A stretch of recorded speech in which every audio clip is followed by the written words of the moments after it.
Kacang hijau direndam selama 24 jam. Dan media tanam yang digunakan ada tanah liat, tanah pasir, dan tanah kebun.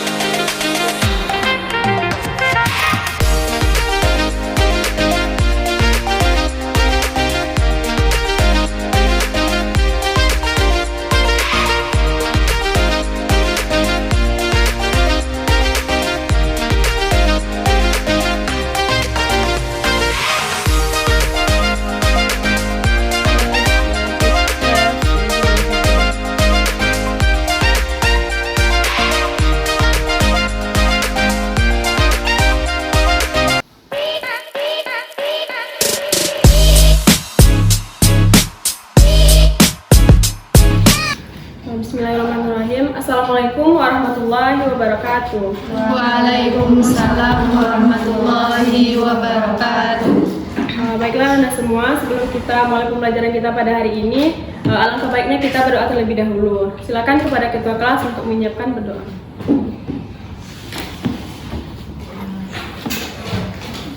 Siap. Berdoa mulai.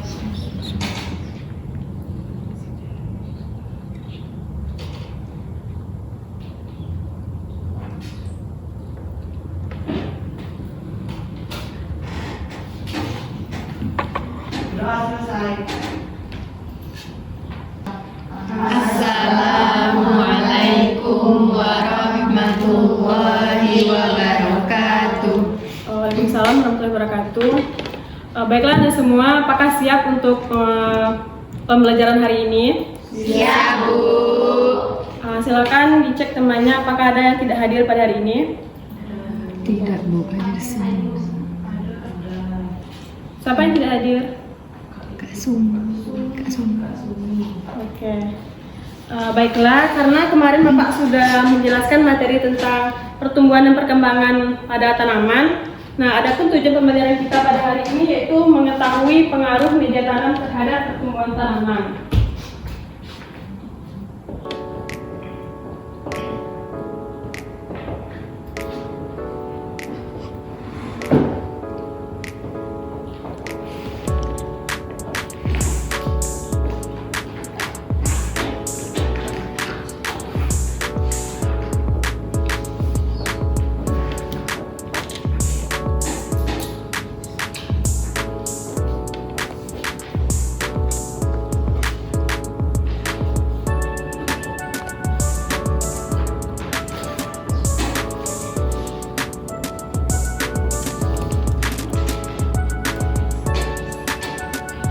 Ada yang tahu nggak media tanam yang digunakan pada pertemuan ini itu apa?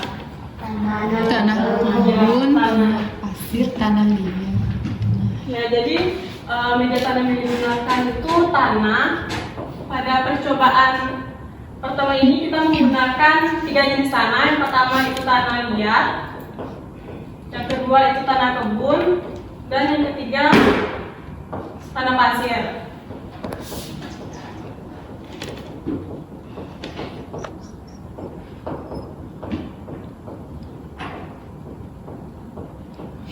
Nah, dan yang tanaman yang digunakan yaitu tanaman kacang hijau.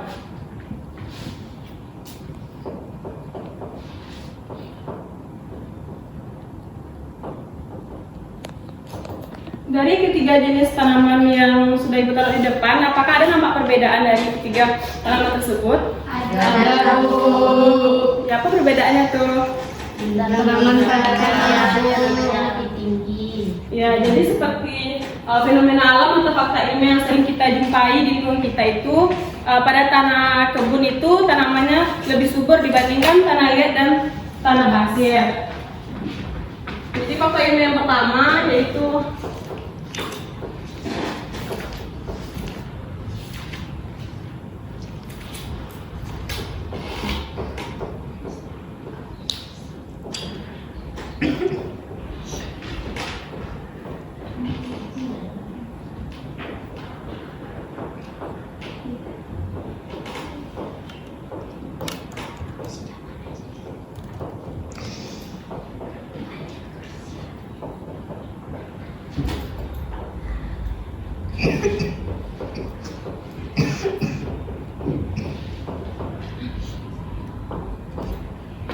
Ada yang bisa nggak contohin dari pernyataan yang pertama itu? Saya Bu. Silakan Mama Dani. Oh, kalau pada tanah kebun kan kita sering menanam bunga sama menanam sayuran maupun menanam tanaman yang lain. Jadi lebih subur dibandingkan daripada tanah pasir dengan tanah liat. Nah, benar yang disampaikan oleh temannya. Contohnya itu seperti kita menanam bunga atau sayur pasti menggunakan tanah kebun dibandingkan tanah pasir atau tanah liat. Nah, supaya tanamannya lebih subur. Mungkin kalau tanah liat itu di perbukitan, contohnya itu kayak pepohonan yang besar, pohon buah pala, pohon kelapa, atau pohon cengkeh. Dan tanah pasir itu biasanya kita menanam tanaman itu seperti tanaman kaktus. Nah, karena menyimpan cadangan makanan di dalam batangnya. Terus fakta ilmiah atau fenomena alam yang kita lihat dari ketiga jenis tanah itu, pasti dong tanahnya tuh teksturnya tuh berbeda-beda. Jadi fenomena alam yang kedua itu tekstur tanah terhadap panjang akar.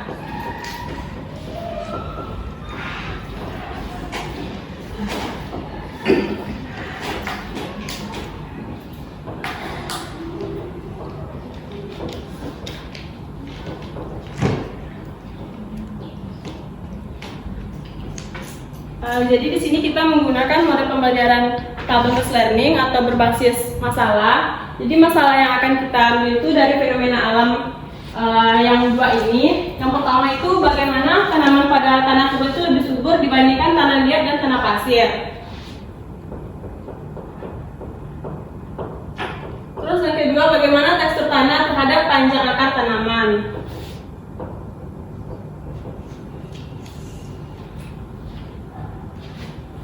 Dari fenomena alam ini, sebelumnya Ibu akan membagi Ananda menjadi 3 kelompok. Kelompok pertama yaitu tanah liat, kelompok kedua tanah pasir, dan kelompok ketiga itu tanah kebun.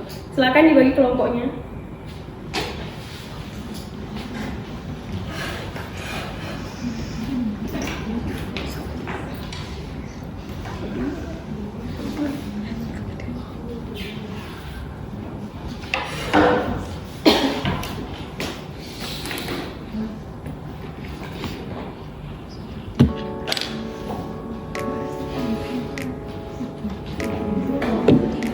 Tiga kelompok.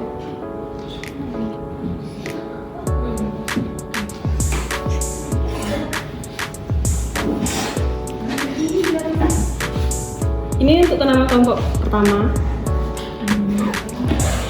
Kelompok kedua dan kelompok ketiga. Lagi sih.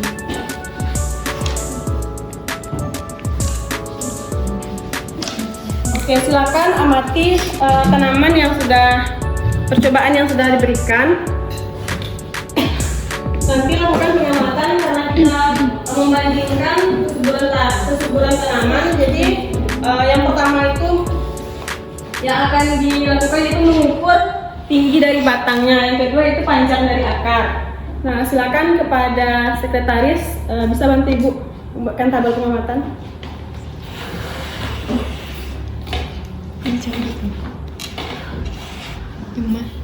Nah, Ibu berikan waktu selama 10 menit untuk pengamatan.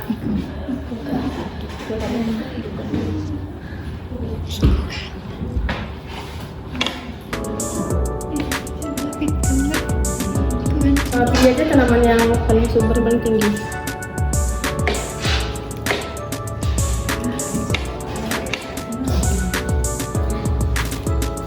Oke, nanti perwakilan kelompok untuk menuliskan hasil dari pengamatannya.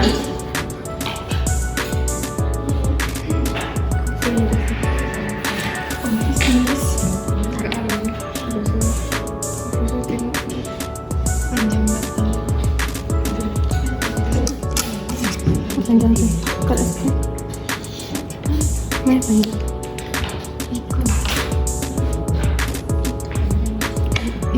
Yang sambil ini.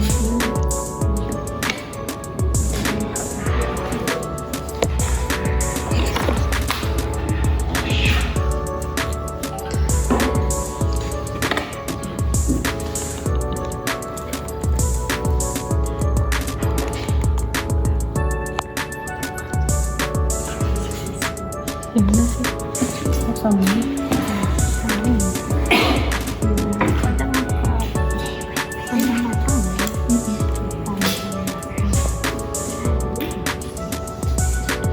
Sampai batang atau sampai dalam? Batang aja.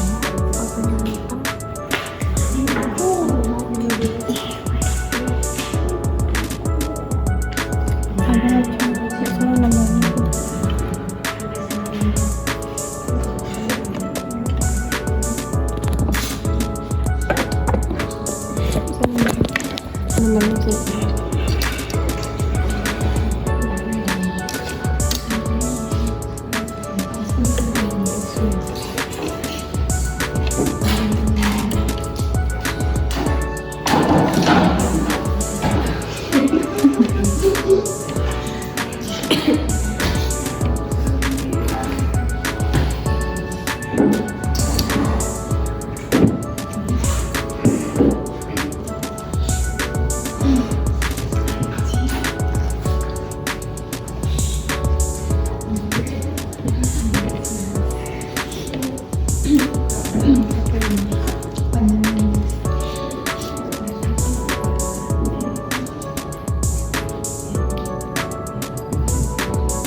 Bisa nanti baca. Bisa baca.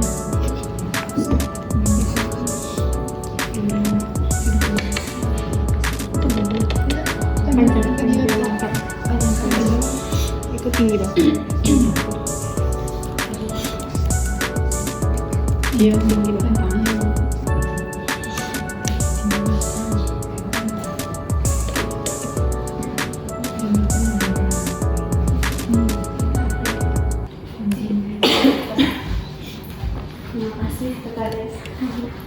Apakah sudah selesai melakukan pengamatan? Sudah, Bu. Nah, silakan pada perwakilan kelompok menuliskan hasil dari pengamatan. Coba Bu. Tekan kelompok 1.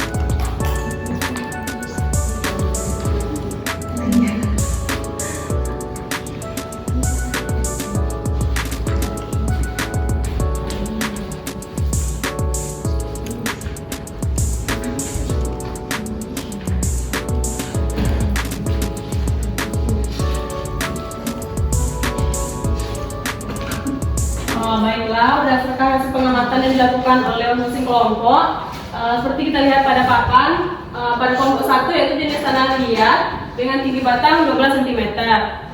Terus kelompok 2 tanah pasir dengan tinggi batang 11,5 cm.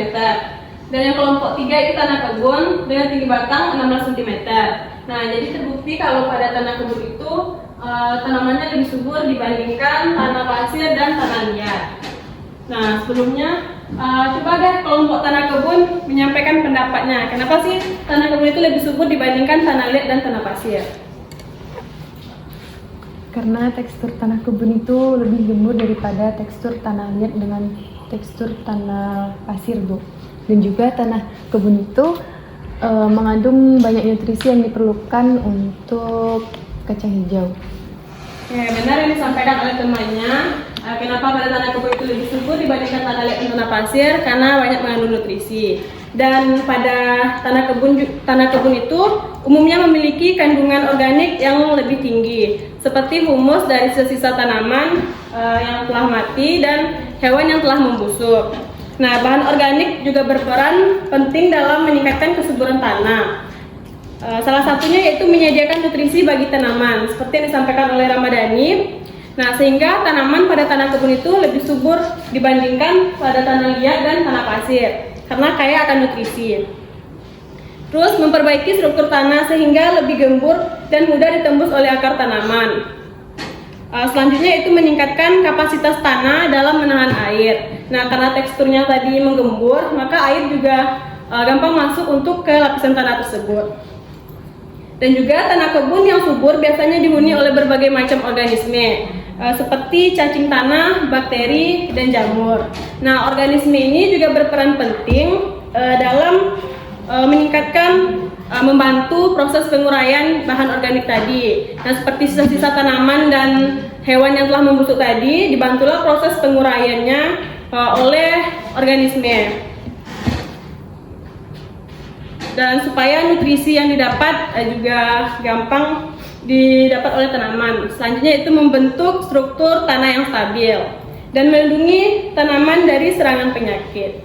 Nah, itulah sebabnya mengapa tanaman pada tanah kebun itu lebih subur dibandingkan tanah liat dan tanah pasir. Selanjutnya itu fenomena alam yang kedua, bagaimana tekstur tanah terhadap panjang akar tanaman. Nah, sebelumnya Ibu minta pada perwakilan kelompok, Ibu mau bertanya, bagaimana sih tekstur dari masing-masing tanah yang sudah percobaan yang Ibu bagikan? Contohnya pada kelompok 1 tanah liat. Nah, gimana tekstur tanah liat tersebut? Tanah liat memiliki tekstur yang padat, Bu, terus memiliki pohon-pohon kecil. Nah, benar yang disampaikan oleh temannya. Selanjutnya kelompok 2 tanah pasir. Gimana sih tekstur dari tanah pasir itu? Kalau tanah pasir, Bu, itu berpori besar. Nah, berpori. Selanjutnya tanah kebun. Nah, gimana sih tekstur dari tanah kebun? Tekstur dari tanah kebun gembur, Bu. Nah, benar yang disampaikan oleh teman-temannya. Tanah liat, yang pertama kita masuk pada tanah liat terlebih dahulu. Nah, tekstur dari tanah liat itu padat sehingga sulit untuk air menembus lapisan tanah tersebut. Terus tanah liat ini kaya akan nutrisi dan aerasinya menjadi buruk. Ada yang tahu nggak aerasi itu apa? Kurang tahu, Bu. Oke, akan Ibu jelaskan. Jadi aerasi ini adalah udara yang dibutuhkan oleh tanaman. Sama seperti halnya kita manusia dan hewan yang membutuhkan udara untuk bernafas. Seperti itu juga tanaman yang membutuhkan udara.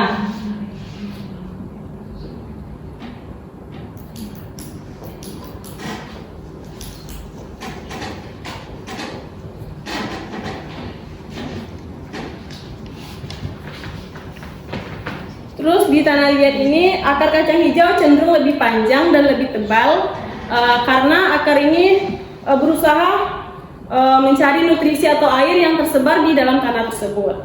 Selanjutnya tanah pasir. Tanah pasir itu teksturnya berpori dan ringan.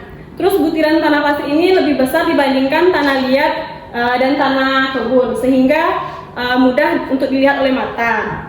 Selanjutnya pada tanah pasir ini juga mudah ditembus oleh air dan udara. Tetapi pada tanah pasir itu miskin akan nutrisi dan lebih cepat kering. Jadi akar pada kacang hijau cenderung tumbuh lebih pendek dan lebih menyebar di tanah pasir karena akar ini berusaha menembus tanah yang kering dan akar juga rentan terhadap kekeringan. Nah, selanjutnya tanah kebun. Nah, tekstur dari tanah kebun itu antara tanah pasir dan tanah liat atau sering kita sebut dengan menggembur. Nah, drainasenya baik. Nah, ada yang tahu nggak drainase itu apa? Jadi, drainase itu adalah pembuangan atau pengaliran air dari suatu area.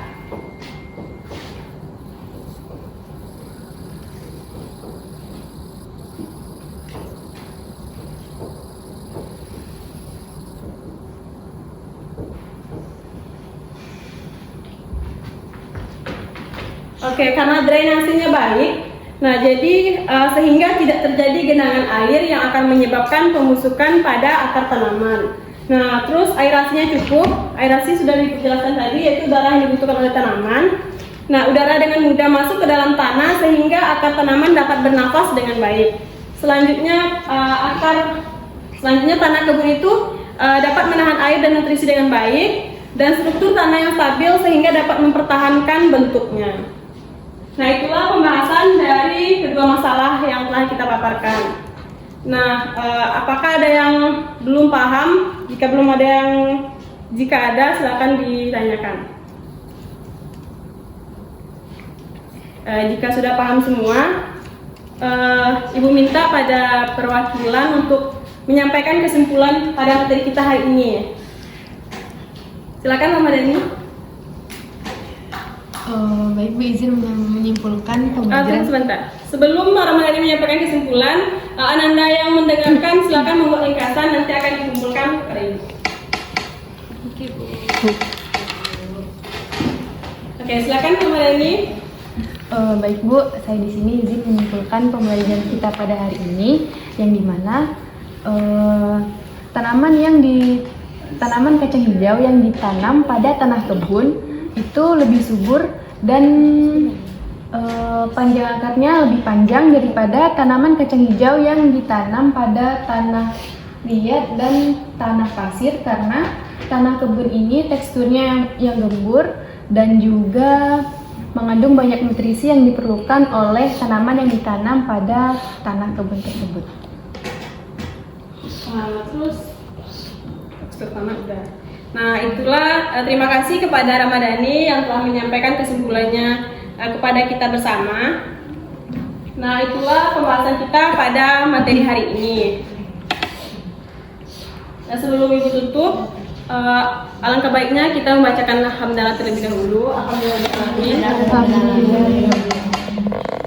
Oke, jika ada kata-kata yang salah, Ibu mohon maaf. Terima kasih kepada Anda semua yang telah berpartisipasi pada materi hari ini.